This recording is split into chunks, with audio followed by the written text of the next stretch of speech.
नवरात्रि में जिस श्रद्धापूर्वक कलश स्थापना होती है, उसी तरह इसे हटाना भी ज़रूरी होता है।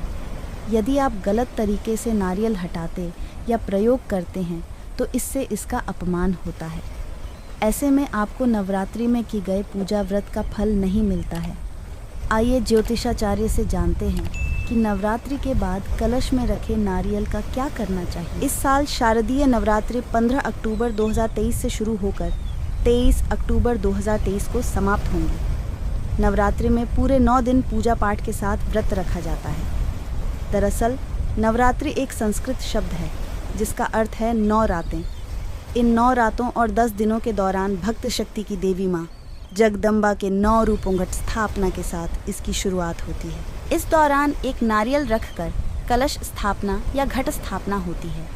लेकिन क्या आप जानते हैं कि नवरात्रि के बाद इस नारियल का क्या होता है? हालांकि इस तरह के सवाल कई लोगों के मन में होते हैं।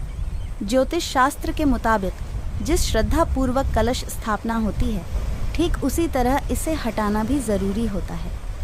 यदि आप गलत तरीके से नारियल को हटाते हैं, नारियल का प्रयोग करते हैं, तो इससे इसका अपमान होता है और आपको नवरात्रि में किए गए पूजा व्रत का फल नहीं मिलता है। आइए हैं कि नवरात्रि के बाद कलश में रखे नारियल का क्या करना चाहिए। पूजा स्थल पर रखें। नवरात्रि में स्थापित किए गए नारियल की अनदेखी नहीं करनी चाहिए, क्योंकि कई लोग नवरात्रि समाप्त होने पर नारियल गलत तरह से हटाते या प्रयोग कर लेते हैं।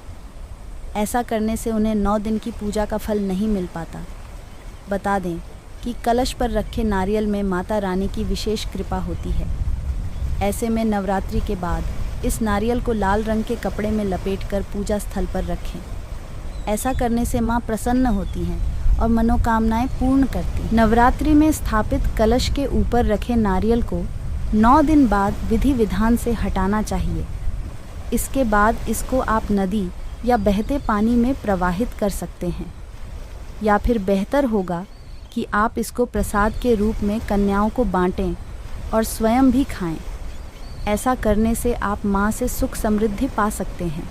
हिंदू धर्म में पूजा पाठ के बाद पूजा की सामग्री को जल में प्रवाहित करना सबसे उत्तम माना जाता है, चाहे वह नारियल हो या फिर कलश के नीचे रखे चावल।